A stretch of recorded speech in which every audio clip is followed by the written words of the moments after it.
그러면은 고한호 대표님께서 먼저 토론 좀 해주시면 감사하겠습니다. 네, 반갑습니다. HKA 코리아 지점에 근무하고 있는 고한호 대표입니다. 오늘 귀중한 소중한 시간 내주셔서 감사드리고요. 중요한 포인트를 먼저 제 슬라이드를 진행하기 전에 간단히 말씀을 드리겠습니다. 제가 그동안 약 5년 동안 한 7개 정도의 디스럽션 클레임을 진행을 했었는데요. 대부분의 디스럽션 클레임, 생산성 저하로 인한 클레임은 코스트랑 연관이 됐었던 클레임이었습니다. 보통 디스럽션 클레임이라고 하면은 CP에 영향을 끼치지 않는 코스트랑 연관된 클레임을 주로 얘기를 하죠. 대부분의 케이스도 그렇고요. 그런데 제가 이제 이 자료를 드리고 한 일주일 넘게 텀이 있었는데 마침 코비드 19으로 인한 EOT 클레임을 진행하게 돼서 현재 작업 중입니다. 그래서 제가 그거랑 연관돼서 질문을 하나 드리면, 자, 예를 들면 2달이 코비드 기간이라 그러면 2달이 풀로 EOT가 인타이틀먼트가 있을까요? 없을까요? 만약에 2달이 풀로 인타이틀먼트가 없다고 하면 그럼 EOT 기간이 며칠로 산정되는 것이 맞을까요? 자, 이 부분이 핵심 포인트인 것 같습니다. 지금 진행하면서 앞에 말씀드린 대로 생산성 저하로 인한 디스럽션 클레임은 코스트랑 주로 연관이 된 사례가 대부분인데, 그래서 오늘 다루는 이 디스럽션은 코비드랑 연관돼서 두 가지로 들여다봐야 될 것 같습니다. 포스 머저는 물론 코스트에 대한 컴펀세이션이 대부분 접근이 쉽지 않기 때문에 체인지 인 로우로 적용이 된다고 하면은 리스트릭션이나 디렉티브로 인한 코스트 클레임을 할 수 있기 때문에 당연히 오늘 제가 설명드리는 이 디스럽션 클레임으로 적용이 되겠고요. 지금 제가 드린 현재 진행형이기 때문에 이 부분이 이제 문제가 되고 데이 이슈로 지금 떠오르고 있는데, 그러면 2달이 풀로 카운트가 안 되는 경우가 아마 현장의 대부분일 겁니다. 생산성이 제로로 가진 않습니다. 분명히 저하를 코로나 사태로 인해서 영향을 받고 그런 정부의 지시나 그를 통한 발주의 지시로 인해서 생산성이 저하는 됐지만 제로는 아니기 때문에 앞에 설명드린 대로 2달이 풀리 임팩트 돼서 EOT로 가지는 않을 거예요. 그러면 그거보다 줄어든 형태로 어떤 EOT 기간을 산정해야 되는데 특이하게도 이번의 경우에는 디스럽션, 생산성 저하 부분이 어떻게 계산되어지고 입증되어지는에 따라서 이 EOT 기간은 굉장히 베리어블 할 것 같습니다. 그게 지금 데이 바이 데이로 이슈가 되고 있는 부분이고요. 자, 그렇게 되는 이유는 하나가 있습니다. 보통 대개 디스럽션 클레임은 특정 공정에 국한되어 있습니다. 그리고 해당 공정은 CP랑 무관하고요. 그러다 보니까 코스트에 직접적으로 영향을 받고 그에 대한 컴펀세이션을 주장을 하게 되는데요. 코비드라는 지금 현재 상황은 특정 공정 하나에 영향을 끼치는 것이 아니고 현장 전체에 대한 오더기 때문에 어느 공정 할 거 없이 다 받겠죠. 그러면 그 공정들 중에 하나는 분명히 CP랑 연관이 되어 있는 크리티컬 액티비티일 겁니다. 자, 그러면 그 액티비티에 대해서 며칠이 늦었는지를 규명을 하려면 지금 제가 오늘 설명드리는 이 생산성이 그거를 입증하는 중요한 지표고 자료가 될 것입니다. 그래서 특이하게도 디스럽션 클레임, 생산성 저하로 인한 이 클레임을 두 가지로 봐야 될 것 같습니다. 컨트랙추얼 인타이틀먼트가 발생했을 경우에는 코스트로 접근을 먼저 하고요. 또 그와 인패러렐로 EOT와도 연관이 되는 부분이 있기 때문에, 그래서 디스럽션, 생산성 저하로 인한 그러면 어느 정도 퍼센테이지의 생산성 저하가 있는지를 해당 크리티컬 공정을 대상으로 계산을 해서 EOT만큼 계산하기 때문에 입증은 어떻게 하느냐에 따라서, 그리고 제가 여기 자료에도 썼지만은 컨템포러리 레코드를 어떻게 키핑하였는지에 따라서 이 주장할 수 있는 EOT 기간은 맥스로 할 수도 있고 불행하게도 그거보다 훨씬 못 미치는 수준으로 갈 수도 있습니다. 그래서 이 부분을 좀 중점적으로 들여다봐야 될 것 같고요. 자, 그런 관점에서 제가 짧게 설명을 드리겠습니다.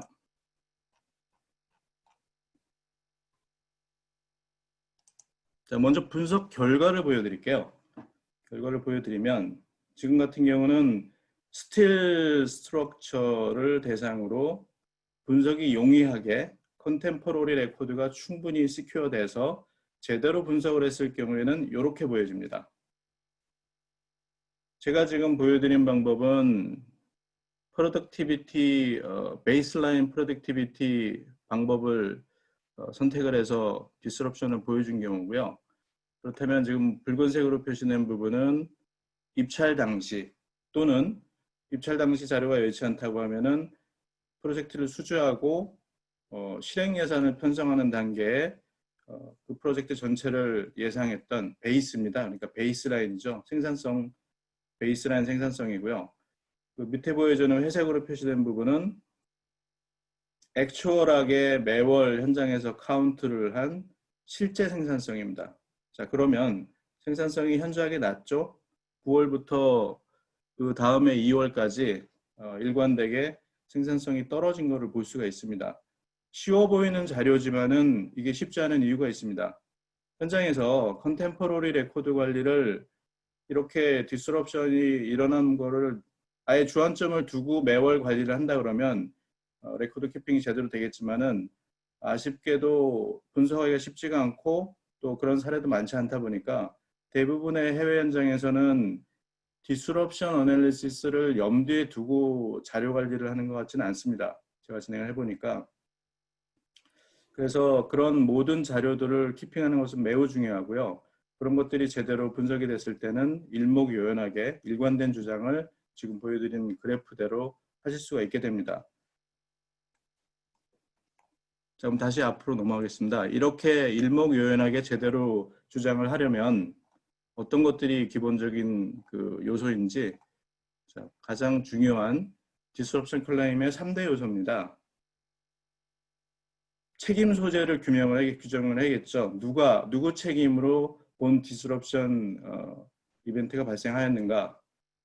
두 번째로, 그렇다면 그 원인은 어디서 왔는가. 어떤 이벤트가 생겨서 지대한 맨아워에 영향을 끼쳐서 직접비 원인의 직접적인 원인이 됐는지 그 원인 파악을 하고요.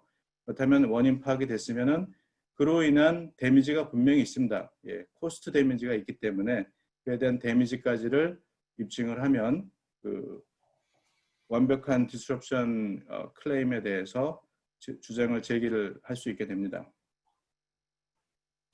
첫 번째 책임 소재 규명인데요. 이 부분은 내용을 읽어보시면 되는 부분이고 이 부분에 제가 그 커다란 시간을 들여서 설명을 할 이유는 없을 것 같고요. 이 부분은 그 읽어보시는 걸로 대처를 하시면 될 것 같습니다. 그 계약적으로 인타이틀먼트에 대해서 라이팅하고 주장하는 부분이기 때문에 계약 컨디션이 그대로 있으면 그대로 쓰시면 되고요.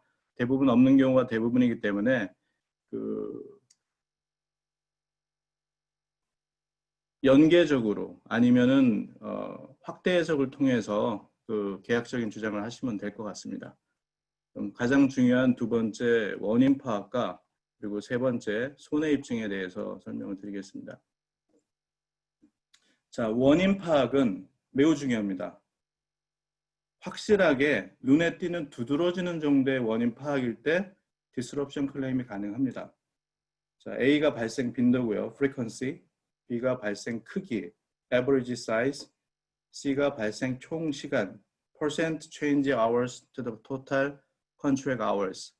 이 세 가지 중에서 디스럽션 클레임에 가장 중요한 영향을 미치는 요소는 세 번째, 총 발생 시간입니다. 예를 들면 생산 맨아워를 100만 맨아워를 잡았어요. 프로젝트를 입찰하고 실행 예산을 편성하는 과정에서. 그렇다면 100만 맨아워 중에 5만 맨아워가 추가로 늘었다라고 하면 5%죠. 자, 여기서 말씀드리고자 하는 것은 적어도 10% 이상의 그 지대한 그 결과를 초래한 100만 맨아워 대비 10만 맨아워 이상이 발생했을 때 특히 두드러지고 눈에 띄고, 그렇다는 얘기는 그 정도의 추가적인 직접비 상승을 가져왔다는 얘기는 네, 확실한 이벤트가 있다는 얘기입니다. 그리고 그 이벤트는 계약적인 책임이 발주자에게 있어야 되고요. 그런 의미에서 원인 파악에 대한 부분들은 중요한데요. 지금 코비드 같은 경우는 거기에 해당이 되는 것 같습니다. 10%를 넘어서는 한 달이 끝난 이벤트가 현재 아닙니다. 현재 이미 3달이 진행되고 있고 앞으로도 진행될 예정이기 때문에 이 세 번째 발생 총 시간을 충족시키는 10% 이상의 두드러지는 맨아워 변동이 있는 그런 사안이 되겠습니다. 그래서 코스트에 대한 부분에 대한 고려도 있을 거고요. 그 EOT를 뒷받침하는 중요한 자료로서 쓰이기 때문에 그런 의미에서 컨템포러리 레코드를 월별로 잘 키핑하고 먼트리 프로그레스 레포트에도 이를 반영해서 그 두 가지가 연동돼서 일관된 주장을 할 수 있도록 지금부터 미리 신경을 좀 써야 될 것 같습니다.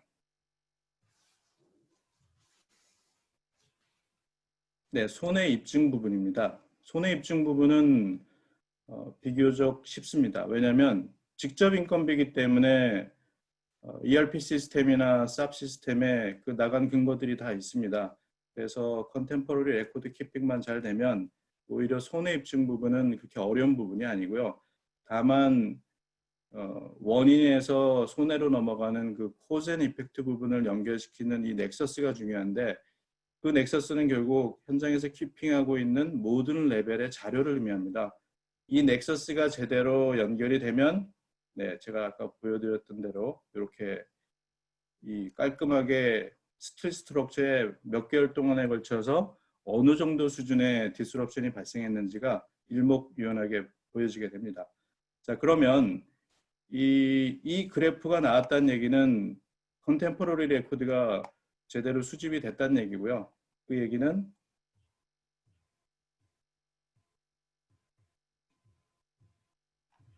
네, 요 화면을 보시면 되겠습니다. 이건 제가 쉐어를 안 해드렸는데요. 오늘 설명을 좀 용이하기 위해서 제가 예전에 작성했던 걸 하나 샘플 가지고 왔습니다. 중요한 자료들은 제가 지웠고요. 자, 보시면 베이스라인 생산성을 계산할 수 있겠죠. 이거는 실행 예산이나 입찰 자료에서 가지고 왔기 때문에, 물론 이 베이스라인에 대해서 주장을 정당하게 하려고 그러면은 그 입증을 한번 검증을 해야 됩니다. 대부분 저희가 진행하다 보면은 발주랑 싸우는 부분이 여기서 걸리는데요. 그래서 modified baseline을 설정하는 경우도 있고 타 프로젝트에서 가지고 와서 비교를 하는 방법도 있고요. 그래서 그 베이스라인의 수준을 정상적인 레벨에서 인더스트리얼 스탠다드를 넘어서지 않는 수준에서 조정하는 것은 매우 중요합니다. 두 번째는 제대로 컨템포러리 레코드가 살아있다고 하면은 그 monthly 생산량이 나오게 됩니다. 예, 이거는 카운트가 되죠. 현장에서 매월 발생하는 생산량이기 때문에. 그러면 이 두 가지 A하고 B 자료만 있어도 B를 A로 나누게 되면은 원래 필요했던 맨아워가 계산이 됩니다. 원래는 11월 같은 경우 1847 맨아워만 필요하면 됐었는데, 자, 해당 월에 실제 액추얼 맨아워를 수집을 해보니 13,000원이 넘었네요. 그래서 이 차이를 가지고 계산을 하면은 어느 정도의 맨아워 로스가 있었는지가 자동 계산이 됩니다. 자, 요 예시로 들었고요. 그럼 다시 위로 올라가서 그런 것들을 다 분석을 하면 여기 보여지시는 대로 각 디스플린별로 어느 정도 맨아워 로스가 있었는지 맨아워가 계산이 되고요. 그 해당 맨아워당 유니트 레이트를 곱하면은 정확한 금액이 얼마라고 딱 떨어지게 됩니다. 네, 여기까지 짧지만 간단하게 설명을 드렸습니다. 감사합니다. 네, 감사합니다. 예, 그러면 박다미 변호사님. 네, 안녕하십니까. 김현장의 박담이라고 합니다. 오늘 좋은 시간 내주셔서 이렇게 참석해서 저도 이렇게 의견을 좀 드릴 수 있는 시간이 되게 돼서 굉장히 감사드리고요. 일단은 임 대표님께서 제너럴하게 어떤 부분을 갖다가 실무적으로 고려해야 되는지에 대한 의견을 주신 부분에 대해서 그리고 또 이제 고한우 대표님께서 조금 더 디테일한 example을 주시면서 disruption을 어떻게 클레임을 이제 볼 수 있고 이해할 수 있고 그리고 contemporary record를 준비하는 것이 얼마나 중요한지를 잘 설명해 주신 것 같습니다. 근데 저 같은 경우에는 이제 임 대표님께서 준비해 주셨던 내용에서 조금 더 리걸적인 부분에 대해서 드릴 수 있는 코멘트가 있다면 조금 제 섹션을 진행을 하면서 좀 말씀을 드리고 싶고요. 그리고 두 번째로는 그 제일 마지막 섹션이었던 것 같아요. 그 예상되는 기술적 쟁점에서 서브컨트랙터, 벤더의 손실 입증 에 대해서 얘기해 주셨는데 이 부분에 대해서 사실 EPC 컨트랙터들이 겪게 되는 그 펀더멘탈한 숙명과 같은 어려움이 있지 않습니까? 근데 그 어려움 자체가 이 코비드 19 상황에서는 조금 더 이게 앰플리파이 되는 상황인 것 같아서 이런 부분을 조금 더 집중해서 딜레이, 디스트럽션 그리고 이런 모든 클레임과 같은 상황에서 서브컨트랙터를 어떻게 고려할 필요가 있는지에 대해서 이제 얘기를 나눠보고자 합니다. 네, 신문 기사인데요. 지금 이게 2020년 3월 4일 기사입니다. 저희가 생각했을 때 이게 처음에 이 코비드 19 이슈가 있었을 때는 이게 이렇게까지 팬데믹이라는 단어가 나올지는 몰랐던 것 같아요. 2월 정도만 됐었을 때도 코비드 19 이슈가 중국에서 발생한 이슈다. 이건 중국에 국한된 이슈다라고 생각했던 것 같은데 어느 순간인가 그 팬데믹이라는 단어를 쓰는 것이 이상하지 않아지는 상황이 됐는데요.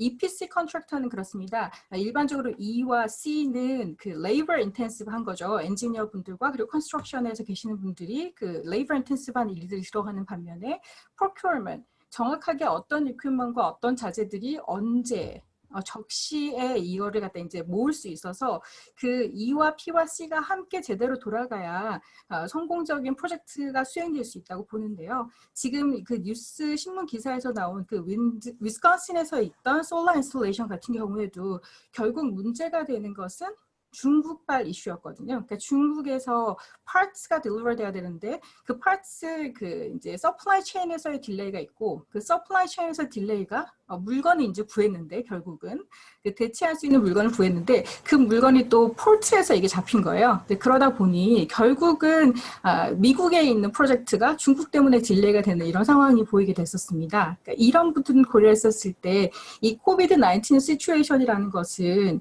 단순히 그 어떤 그러니까 뭐 예를 들어서 내가 아프리카에 있는 프로젝트다. 그때는 처음에는 아프리카에서는 코비드 19 상황이 심하지 않았기 때문에 이게 우리 프로젝트에 그렇게 큰 영향을 끼칠 수 있을까? 그 아프리카의 지역에 있는 파워플랜트나 아니면 프로젝트가 자신들의 프로젝트가 이렇게 딜레이 될 거라고 생각하지 못했겠지만 결국은 전 세계적으로 영향을 받고 있는 팬데믹 이슈로 인해서 프로젝트가 딜레이 될 수밖에 없는 상황이 될 수 있습니다.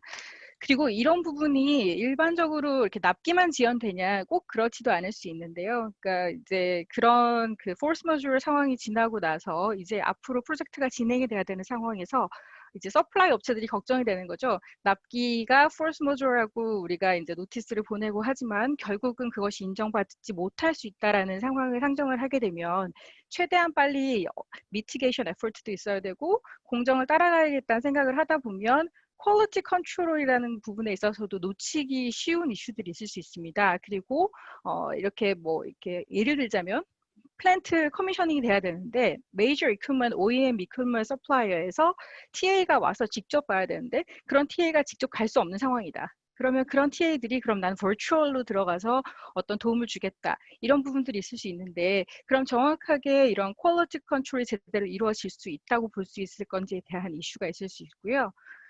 그리고 특히 코비드 19의 이슈가 문제가 될 수 있다고 보는 것은 저희가 디스퓨트에서 많이 봤던 딜레이 어널리시스 그리고 디펙트 워런티 클레임 여러 가지 클레임들이 대부분이 그 두 명의 당사자들이 한쪽이 잘못했거나 아니면 다른 당사자가 겪고 있는 문제로 인해서 디스퓨트이 발생한다는 게 이제 대부분의 상황인데요. 그런데 지금 코비드 19인 경우에는 당사자가 너무 많습니다.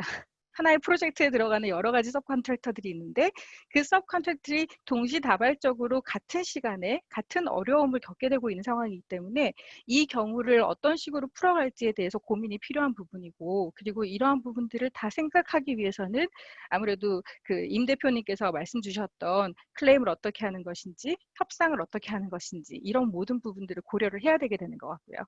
그리고 이러한 부분을 고려할 때 그러면 서브컨트랙터와 관련된 클레임이 제일 문제가 될 수 있을 것 같아서 이제 그 부분을 설명드리도록 하겠습니다. 네. 서브컨트랙터와 관련된 클레임의 가장 큰 이슈라고 생각되는 게 첫 번째는 그 privity of contract인데요.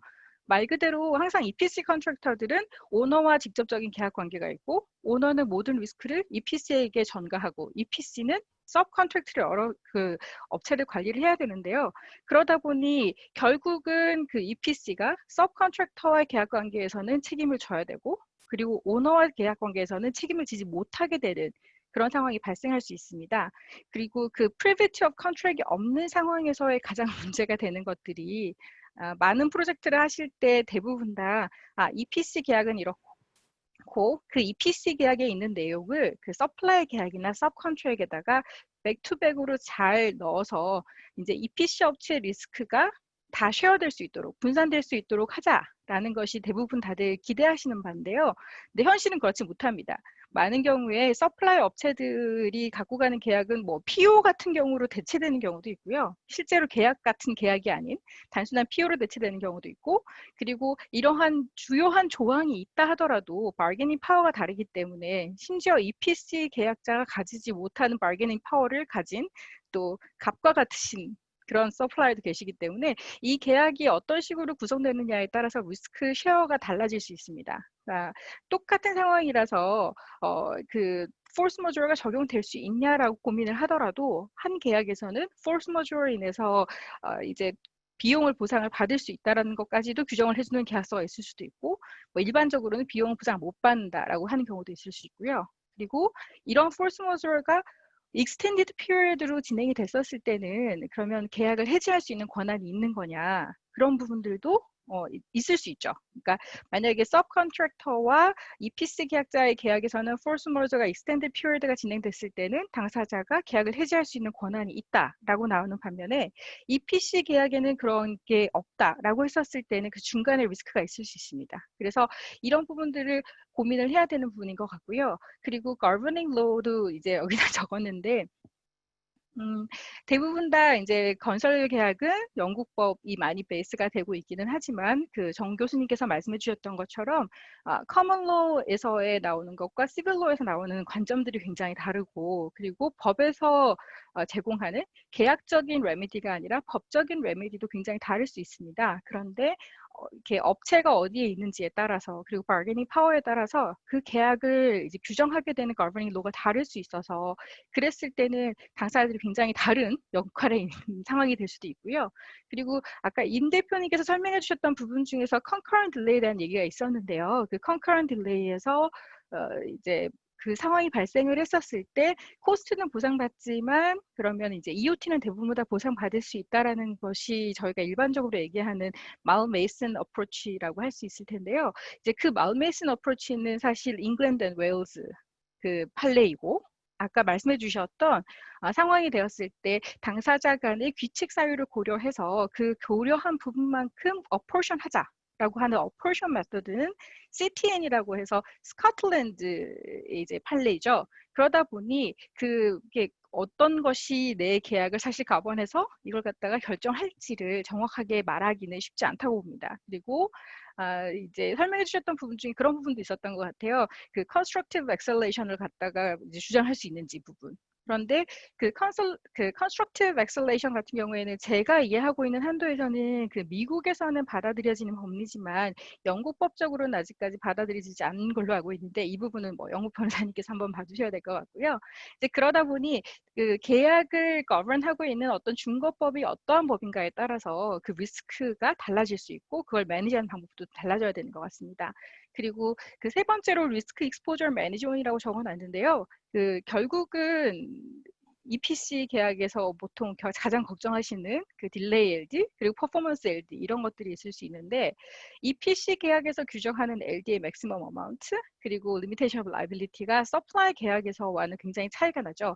그래서 메이저 서플라이어가 제공하는 계약에서 규정하고 있는 딜레이 LD의 맥시멈 그 딜레이 LDA 맥시멈으로는 사실 EPC 계약의 딜레이를 다 커버할 수는 없는 상황이다 보니 그 펀더멘털한 이슈가 있어서 그럼 이거 어떻게 관리해야 되냐. 결국은 지금 말씀드리려고 하는 이런 서브컨트랙터 클레임과 관련된 이슈를 관리하기 위해서는 선제적으로 작업을 좀 해야 된다라는 부분을 다음 말씀드리려고 하고요. 지금 그 네 번째, 다섯 번째에 연결돼서 말씀드리고자 했던 pass-through claims 그리고 poorly documented claims, well put together claims는 하나의 세트로 생각하실 수 있는데 결국은 EPC 컨트랙터가 disruption claim을 주장을 하던 딜레이를 주장을 하던 EPC 업체의 일만으로 그것이 다 이루어지진 않을 수 있습니다. 결국은 major supplier 그리고 뭐 civil contractor 가지고 있는 여러 서플라이 체인에서 일어날 수 있는 그 이벤트들이 그러면 결국 크리티컬 패스에 있는지 아니면 크리티컬 패스랑 상관없는 생산성의 저하가 있고 발주처가 그 부분에 대해서 인스트럭션을 주어서 그러면 이제 클레임할 수 있는 권한이 있다. 이런 모든 작업을 할 때에 그 베이시스가 될 수 있는 contemporaneous documentation이라고 얘기해 주셨는데 그런 것들이 이제 EPC가 혼자 만들 수 없는 상황이 될 수도 있는 거죠. 그리고 서브컨트랙터의 도움을 받아야 되는 상황이 될 수도 있고 그리고 이제 또 이게 이제 양날의 검이기도 한데 일반적으로 서브컨트랙터들이 그 클레임 다큐멘트를 만들 때는 굉장히 poorly documented claims가 나옵니다. 그러니까 정보에 대해서 액세스가 없는 경우가 많죠. 그 지금 저희가 얘기했던 뭐 베이스라인 프로그램, 크리티컬 패스 이런 프로그램 자체가 EPC 전체의 프로그램에서는 EPC 컨트랙터와 오너 사이에서는 그 정보에 대한 액세스가 있지만 서플라이어 체인에서는 EPC 단에서 이루어지는 그 이제 프로세스, 그 프로그램이 어떻게 변화가 되는지 가장 most updated 버전이 어떤지 사실 모르는 경우가 굉장히 많습니다. 그리고 실제로 업무를 하다 보면 저희가 이렇게 뭐랄까요? 이제 책이나 굉장히 sophisticated 된 외국 업체들 같은 경우에는 monthly도 계속 그 이제 그 프로그램을 사용을 해서 계약에서 요구하는 프로그램을 통해서 공정률을 계속 체크를 하고 업데이트를 하고 자료를 모으고 하는 경우들도 있지만 굉장히 그 한국 업체들이 일하는 현장들은 열악한 경우가 많은 것 같고 그리고 거기에서 함께 협력하게 되는 협력 업체들 경우에도 그런 자료들을 잘 준비하지 않고 단순히 이런 상황이 됐었을 때 우리는 클레임 하겠습니다라고만 접근하는 경우가 있어서 결국 그 자료를 모아서 오너에게 패스트루 해야 되는 경우가 있는데 오너에게 패스트루 해서 오너에게 그것을 인정받기 위해서는 그 자료가 얼마나 잘 준비되었는지를 관리를 할 수밖에 없습니다.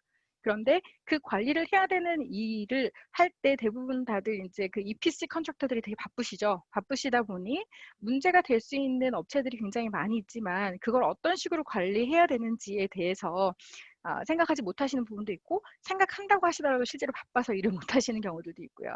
그리고 두 번째로 적혀져 있는 그 well put together claims라고 되어 있는 부분은 정반대입니다.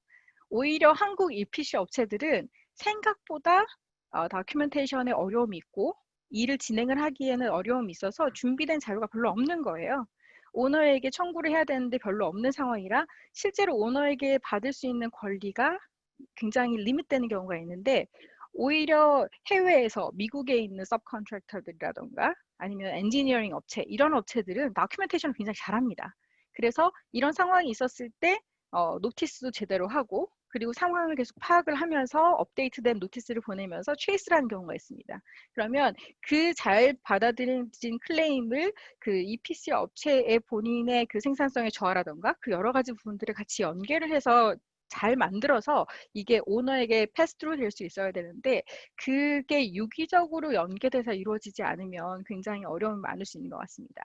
네, 그리고 마지막으로는 저희가 서브컨트랙터와 관련해서는 딜레이가 지금 가장 크지 않나라고 고민하고 계시고 그리고 특히 코비드-19 시츄에이션에는 저희는 이제 force majeure니까 대부분 다 납기 연장은 되겠지. 그리고 오너 입장에서도 비용이 사실 문제지 이거 꼭 연장하겠냐라고 생각을 하시는데 꼭 그렇진 않을 수 있을 것 같습니다. 첫 번째로는 지금 당장에는 많은 사람들이 force majeure라는 부분에 대해서 당연히 그거는 인정받아야 된다라고 생각할 수 있지만 결국 이게 분쟁이 돼서 1년 반, 2년 뒤에 이슈가 됐었을 때에 많은 사람들이 저희가 날씨가 조금만 좋아져도 많은 분들이 코비드라는 걸 잊고 지내실 때도 있잖아요. 네, 한 1년 뒤가 돼서 굉장히 상황이 정상화가 되었다라고 한다면 작년에 일어났었던 그 코비드 시츄에이션으로 인해서 얼마나 포스 마저럴 상황이 되었는지에 대한 그런 기억이 조금 약해질 수도 있고, 그리고 아까 이제 고 대표님께서 말씀하셨던 것과 동일한 부분 연상선인데요. 코비드 상황은 2달이 될 수도 있고 6개월이 될 수도 있지만 정확하게 그러면 그게 딜레이에 얼마나 영향을 끼쳤냐, 크리티컬 패스에 영향을 끼쳤냐, 이런 부분을 고려해 봐야 된다면 딜레이와 관련된 디스퓨트가 굉장히 있을 수밖에 없습니다. 그리고 아까 말씀드렸던 것과 같이 또 디펙트에 대한 이슈도 있을 수 있는데요. 현장에 제품을 가져다 놓고 현장에 만약에 셧다운이 길어져서 코비드 상황으로 인한 셧다운이 굉장히 길어져서 인스톨레이션도 불가능했거나 이런 경우에는 이게 반년이 지나서 갑자기 상황이 달라져서 인스톨레이션 해야 된다, 커미셔닝으로 들어가야 된다, 그런 상황이 되었을 때 기존의 그 기계가 갖고 있던 intended and purpose를 제대로 작용할 수 있느냐에 대한 리스크가 있을 수 있거든요. 그러다 보니까 디펙트도 더 많아질 수도 있고, 그리고 말씀드렸던 TA라든지 그 테크니컬 어시스턴트 이런 부분들이 부족해지다 보면 퀄리티 컨트롤도 부족해질 수 있고, 그리고 업무를 진행하면서 시간에 쫓겨서 될 수 있으면 최대한 빨리빨리 업무를 진행하자 하다 보면은 QC 작업이라든지 QA에서 이제 조금 더 그 인원 투입이 저하된다거나 그랬을 때 퀄리티 컨트롤이 떨어지는 부분도 있을 수 있을 것 같습니다. 그래서 그런 부분들을 고려할 때 또 EPC 입장에선 그런 거죠. 서플라이어가 기존에 원래 지연이 있었는데 사실 이 포스 마저어로 인해서 코비드 상황으로 인해서 별로 이렇게 임팩트를 받은 건 없는 것 같은데 클레임을 한다. 그런 경우에는 못하겠다. 업무를 못하겠다. 코비드로 인해서 못한다라고 하면 오케이, 그럼 나는 다른 업체를 고려하겠다. 그리고 그 업체를 통해서 발생하게 된 비용을 서브컨트랙터에게 백차지를 하겠다.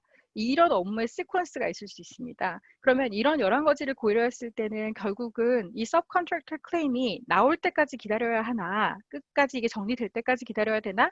라는 부분에 있어서는 좀 다를 수 있을 것 같고요. 이 부분을 어떻게 관리하는 게 좋겠느냐라는 부분에 대해서는 지겹도록 들으셨을 것 같은데 제가 노티스라고 적었습니다.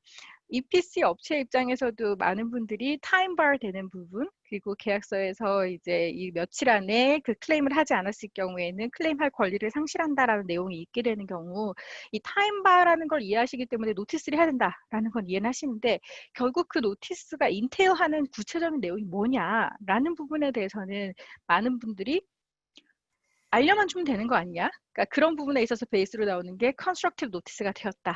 이런 이해가 있을 수도 있겠죠. 근데 그러다 보니 정확하게 우리가 노티스라고 얘기했을 때 어떤 부분까지 해주는 게 좋을 건지에 대한 부분이 있는데요. 지금 여기에 적어둔 부분은 사실은 EPC 업체가 오너한테도 얘기를 해야 되는 부분이고 서브컨트랙터 업체가 EPC한테도 해야 되는 거고 똑같이 백투백으로 적용될 수 있는 부분이라고 봅니다. 타임리 노티스라고 적었는데요.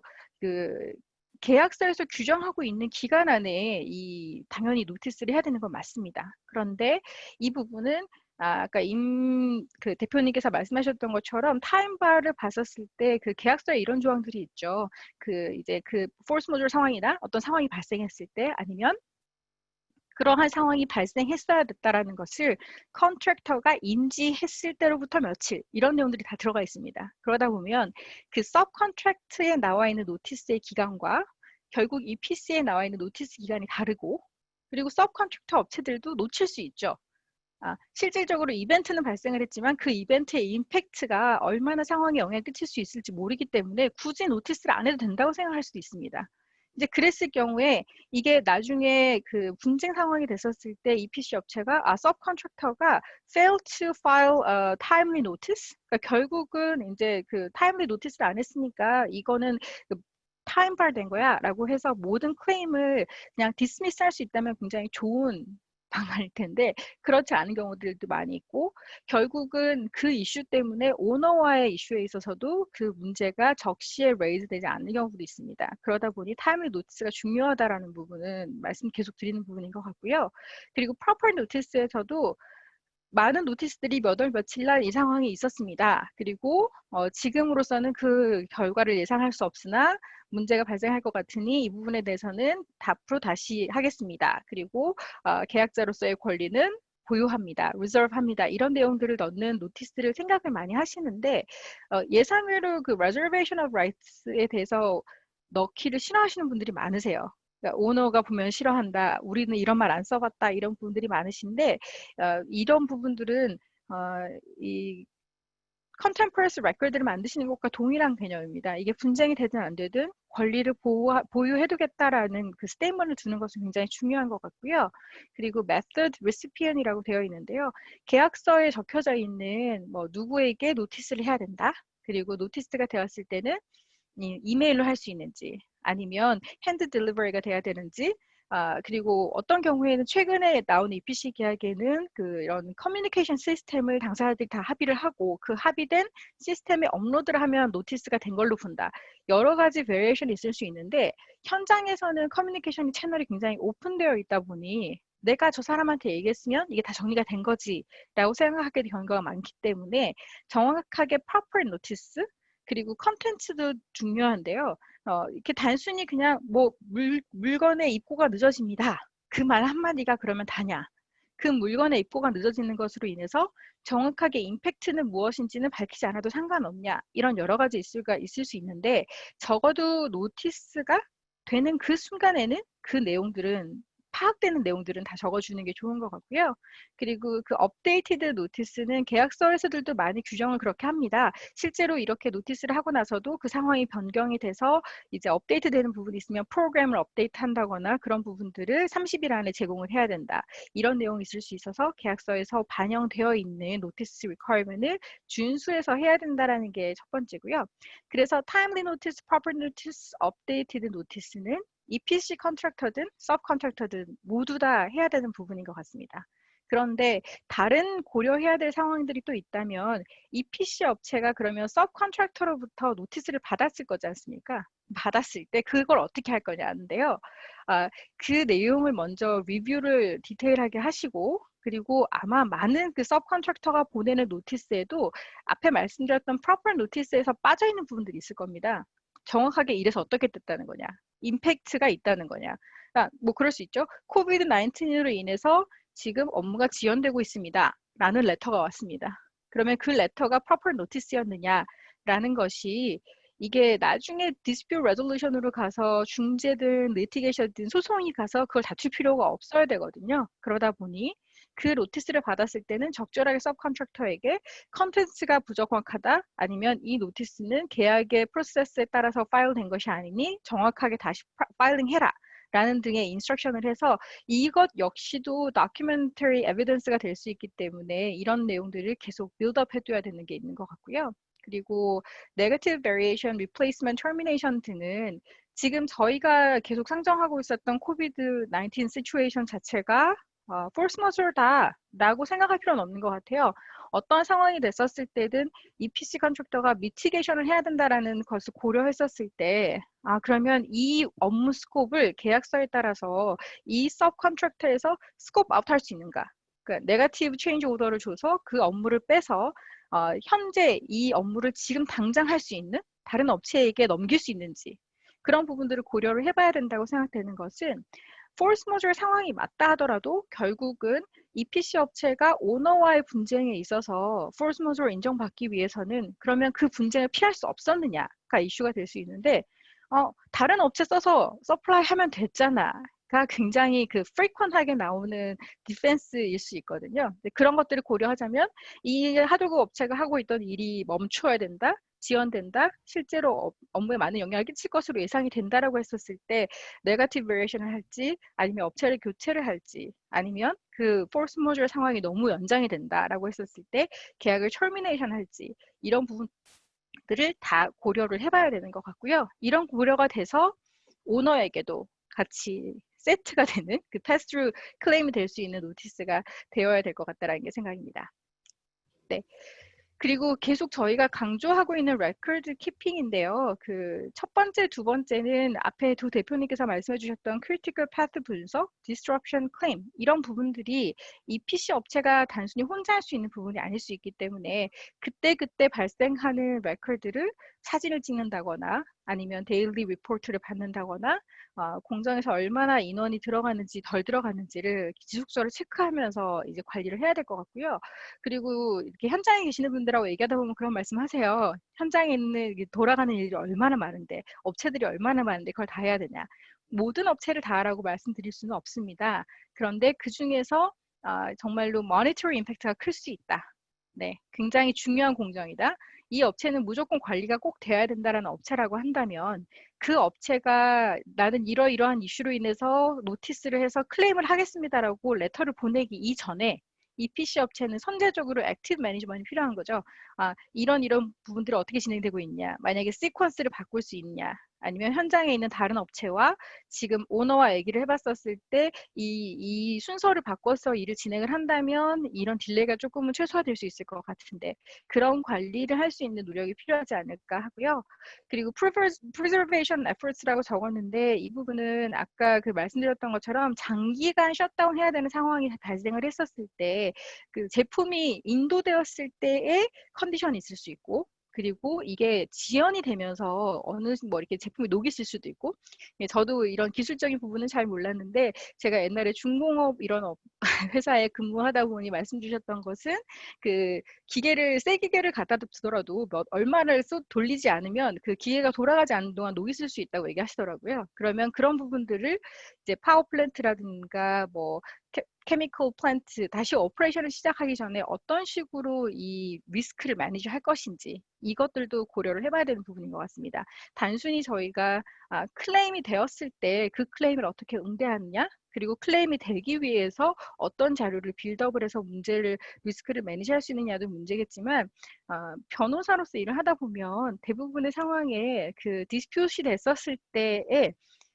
좋은 부분들 항상 그 말씀하시죠. 변호사들 그리고 클레임 컨설턴트들 이런 사람들만 도움받는 게 아니냐. 현장에서 일하는 사람들 너무 고생이 많은데 결국 도움받는 게 없다라고 얘기하시는데 그런 것들을 피하기 위해서는 결국은 그 실무인 것 같습니다. 근데 그런 실무적인 입장에서 봤었을 때는 그 제가 드리는 이런 말씀들이 대부분 다들 그건 이제 현실적이지 않다. 너무 이제 이상적인 얘기만 한다라고 생각하실 수 있겠지만 그런 이상적인 상황으로 갈 수 있도록 조금 더 이렇게 도움을 주신다면 나중에 이 디스퓨트 매니지가 좀 더 쉬워지지 않을까 하는 생각이 있습니다. 네, 제 발표는 여기까지입니다. 예, 감사합니다.